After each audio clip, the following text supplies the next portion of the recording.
Hello friend, मैं सौरभ कुमार। अगर आप C TET, S TET, UP TET या किसी टेट की तैयारी कर रहे हैं तो सबसे पहले इस चैनल को सौरभ एकेडमी 7857 को सब्सक्राइब, लाइक, शेयर एवं कमेंट करें। चूँकि कमेंट करने से हमें मोटिवेशन मिलता है कि आपको जो बताया है वह समझ में आया है कि नहीं। इसलिए आप कमेंट करें ताकि आपकी कमेंट की जवाब दे सके। आप हमें टेलीग्राम या व्हाट्सएप से जुड़ सकते हैं। यहाँ सेट प्रैक्टिस 2 का भाग 1 है। इसका समय सुबह 7 बजे है। आइए सेट प्रैक्टिस शुरू करते हैं। बाल विकास एवं शिक्षा शास्त्र है ना। पहला प्रश्न है, क्रियात्मक विकास का अर्थ क्या होता है। क्रियात्मक विकास का अर्थ क्या होता है ना, तो मांसपेशियां नियंत्रण, मांसपेशियों का एकीकरण, मांसपेशियों का उचित संयोजन, उपयुक्त में से सभी, तो ये सभी हो जाएगा है ना। इसका राइट आंसर डी हो जाएगा। आइए इसका सॉल्यूशन देखते हैं।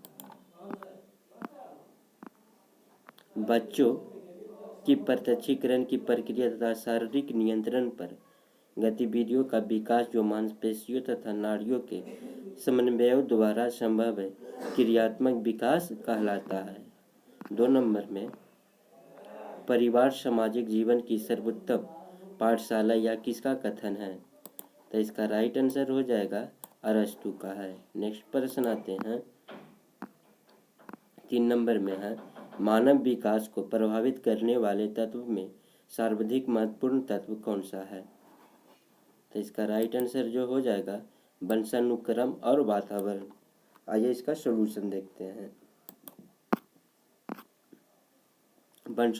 वंशानुक्रम और वातावरण में पारस्परिक निर्भरता एक दूसरे के पूरक, सहायक और सहयोग है। बालक को जो मूल प्रवृत्तियां वंशानुक्रम से प्राप्त होती है उनका विकास वातावरण में होता है।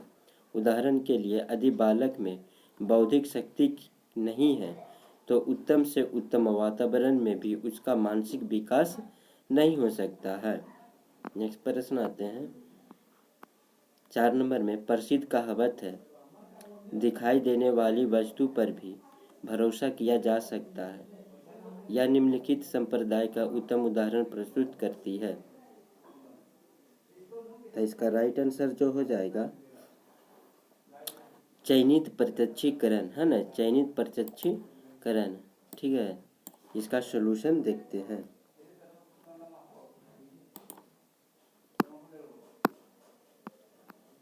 प्रत्यक्षीकरण परिस्थिति का अपरोक्ष ज्ञान कराने वाली मानसिक प्रक्रिया है तथा प्रत्यक्षीकरण की प्रक्रिया में केवल किसी वस्तु का परिचय ही नहीं होता है बल्कि उसके विषय में ज्ञान भी होता है।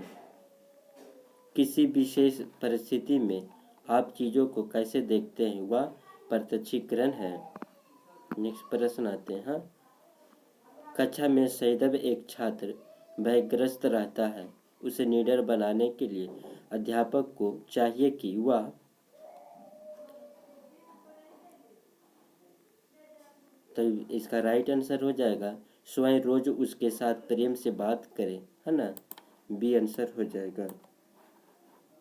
नेक्स्ट प्रश्न आते हैं, 6 नंबर में है, बच्चों के व्यक्तित्व को प्रभावित करने वाले पारिवारिक कारक क्या है।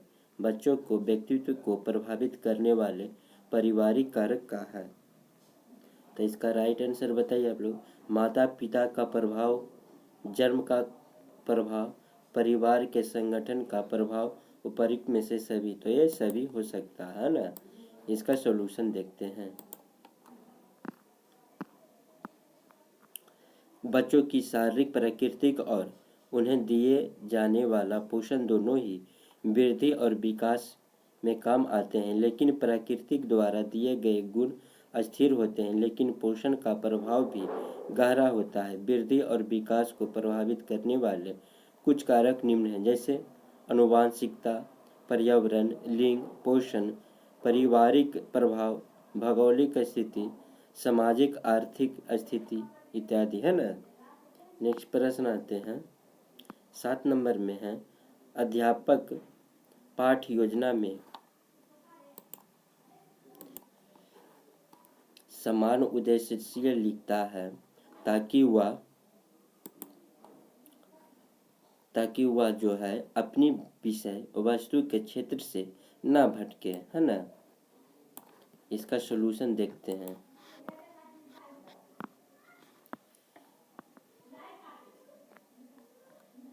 सिम्पसन के अनुसार कहता है, पाठ योजना में शिक्षक अपनी विशेष सामग्री और छात्रों के बारे में जो कुछ भी जानता है उन बातों का प्रयोग सुव्यवस्थित ढंग से कराता है। नेक्स्ट प्रश्न आते हैं 8 नंबर में है, जिस व्यक्ति को बहुत रुचियां होती है वह होता है, जिस व्यक्ति को बहुत रुचियां होती वह व्यक्ति जो है क्या होता है। तो इसका राइट आंसर जो हो जाएगा वही मूर्खी होती है ना। इसका सॉल्यूशन देखते हैं।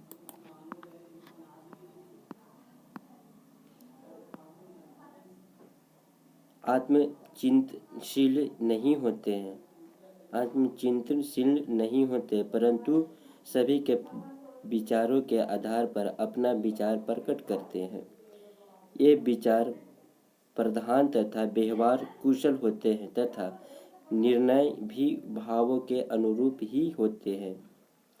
ये धारा प्रवाह बोलने वाले होते हैं, वातावरण के साथ आसानी से अनुकूलन कर लेते हैं, स्वयं की पीड़ा परिस्थिति की चिंता नहीं करते, वह चिंता युक्त होते हैं। नेक्स्ट प्रश्न है ना 9 नंबर, युवा पीढ़ी अनैतिक क्योंकि वह अनुशासनहीन है, यह कथन किसका है। युवा पीढ़ी अनैतिक है क्योंकि वह अनुशासनहीन है, यह कथन किसकी है।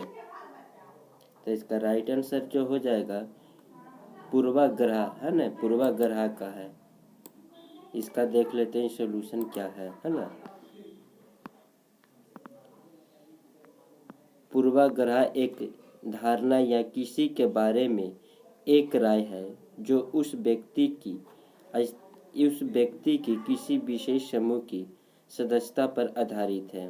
उदाहरण के लिए लोगों को एक अलग जातीय, लिंग या धर्म के किसी अन्य व्यक्ति के प्रति पूर्वाग्रह से ग्रस्त किया जा सकता है। पूर्वाग्रह आकर्षक होता है तथा पूर्वाग्रह तथ्यों पर आधारित नहीं होता है। नेक्स्ट प्रश्न आते हैं 10 नंबर में, प्रतिदर्शन एवं समष्टि का वही संबंध है जो प्रतिदर्शन एवं असमष्टि का वही संबंध है जो अंश का पूर्ण से है ना, जो अंश का पूर्ण से है। नेक्स्ट प्रश्न आते हैं, व्यक्तित्व की धारणा को माना जाता है। तो इसका राइट आंसर जो हो जाएगा मनोसंसारिका है ना, मनोसारिका। नेक्स्ट प्रश्न आते हैं 12 नंबर में, शिक्षक के समक्ष सबसे महत्वपूर्ण चुनौती क्या है। शिक्षक के समक्ष सबसे महत्वपूर्ण चुनौती क्या है। तो शिक्षा अधिगम प्रक्रिया को रुचिकर बनाना है ना। नेक्स्ट प्रश्न आते हैं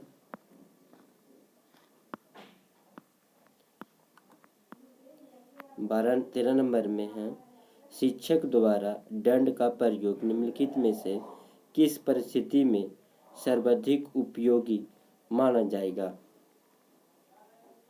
तो इसका राइट आंसर बताइए आप लोग। यह छात्रों में शिक्ष प्रभुत्व के प्रति सम्मान की भावना तथा अनवांछनीय आकृतियों के विकास में सहायक हो सकता है ना, डी हो जाएगा।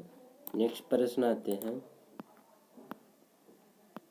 14 नंबर में, यदि पढ़ाया गया कोई अध्याय कक्षा की छात्राओं की समझ में ना आए हो तो अध्यापक या अध्यापिका को चाहिए कि वह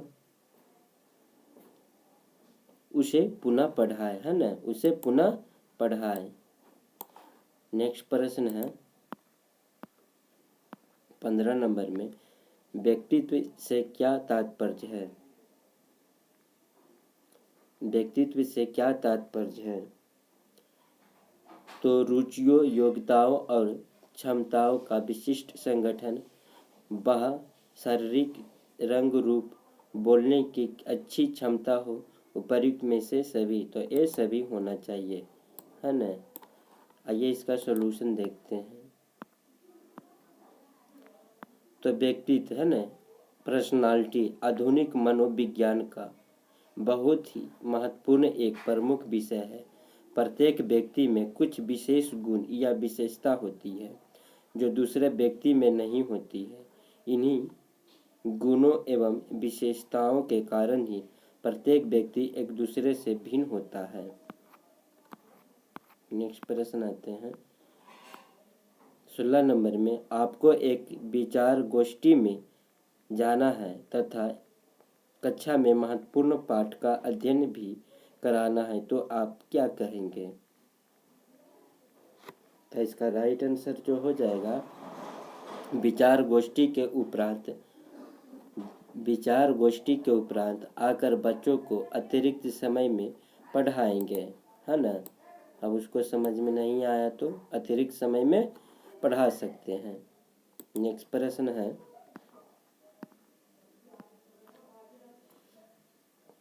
ब्लूम की टैक्सोनॉमी की पदानुक्रमिक व्यवस्थित करता है। तो इसका राइट आंसर जो हो जाएगा, बताइए आपने। तो संज्ञानात्मक उद्देश्यों का, है ना, संज्ञानात्मक उद्देश्यों का। आइए इसका सॉल्यूशन देखते हैं क्या है। जो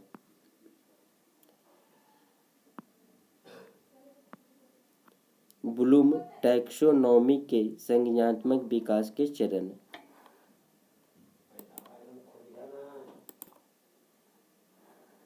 इवोल्यूशन मूल्यांकन,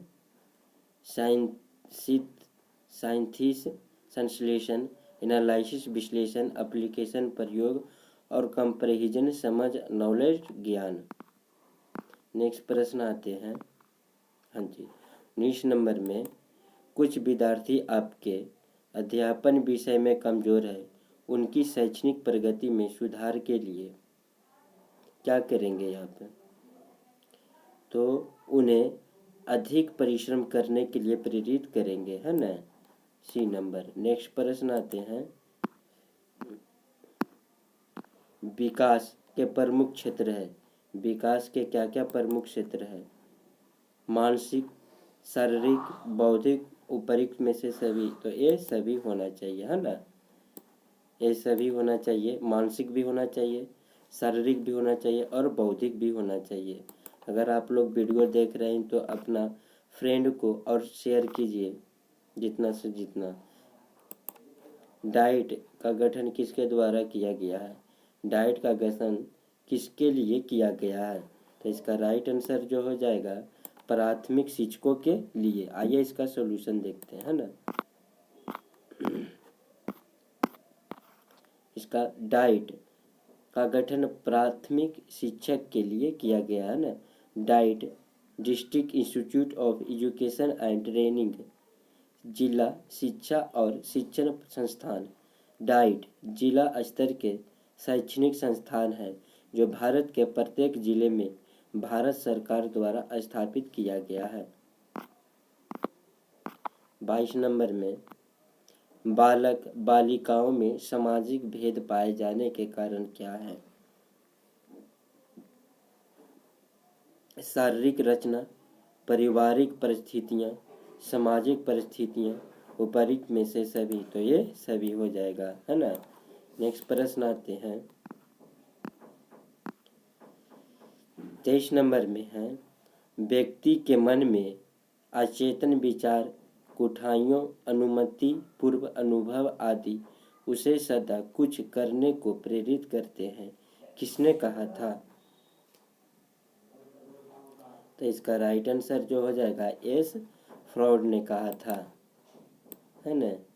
नेक्स्ट प्रश्न है नेक्स्ट प्रश्न है 23 नंबर में 24 नंबर में किसी भी विषय को ठीक से ना समझने के कारण छात्र में कुठाइयों उत्पन्न हो जाती है। ये कुठाएं 3 प्रकार की होती है, निम्नलिखित में से कौन सत्य नहीं है? तो इसका राइट आंसर जो हो जाएगा पहुँच, ये भी सही है। पहुँच वचन, ये भी सही है। वंचन, ये भी सही है, लेकिन ये सही नहीं है। वंचन अपवंचन। नेक्स्ट प्रश्न आते हैं 25 नंबर में अध्यापिका बनने के उपरांत किसी प्रतिष्ठित समाज में सम्मिलित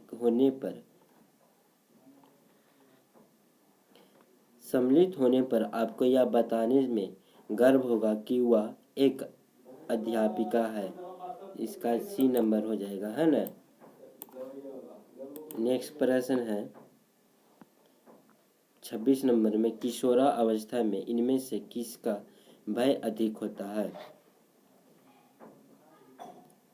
ना। तो किशोरा अवस्था में काल्पनिक जो है भय का अधिक होता है। 12 से 18 वर्ष तक की अवस्था को किशोरा अवस्था कहा जाता है ना। तो इसका राइट आंसर जो हो जाएगा काल्पनिक संभावनाओं, है ना। नेक्स्ट प्रश्न है यदि छात्र पाठ्य वस्तु में रुचि नहीं ले रहे हैं तो आप क्या करना पसंद करेंगे? तो इसका राइट आंसर जो बताइए आप लोग अरुचि के कारण जानने का प्रयास करेंगे, उसके बारे में जो क्या चाहता है ना। नेक्स्ट प्रश्न है स्वयं अध्ययन की आदत आप छात्रों में किस प्रकार के विकसित कर सकते हैं? स्व अध्ययन की आदत आप छात्रों में से किस प्रकार के विकसित कर सकते हैं? तो इसका राइट आंसर जो हो जाएगा स्व अध्ययन के प्रति प्रेरणा देकर, है ना। उसको प्रेरणा देकर, उसकी आदत देकर, है ना। 29 नंबर प्रश्न है किस विद्वान का मत है कि बालक के जन्म से प्रथम 3 वर्ष की आयु तक ही उसका व्यक्तित्व अस्थायी रूप से बन जाता है और बाद में केवल इन विशेषताओं का विकास होता है? तो इसका राइट आंसर फ्रॉड का, है ना, फ्राइड का। नेक्स्ट प्रश्न आता है लास्ट क्वेश्चन जो है इसका जो है 30 नंबर में निम्नलिखित में से कौन सा बच्चों के संवेदनात्मक विकास के लिए सर्वाधिक उपयुक्त है? तो इसका राइट आंसर हो जाएगा कक्षा, है ना, कक्ष का प्रजातांत्रिक परिवेश। अगर वीडियो आप लोग देख रहे हैं तो अपना दोस्तों को शेयर कीजिए और फ्रेंड को शेयर कीजिए, उनको बोलिए लाइक शेयर कमेंट करने के लिए। Thank you friend. क्योंकि अच्छा से नेट नहीं काम कर रहा है जिसके कारण से कुछ गलतियां हो सकती है, इसके लिए हम क्षमा चाहते हैं।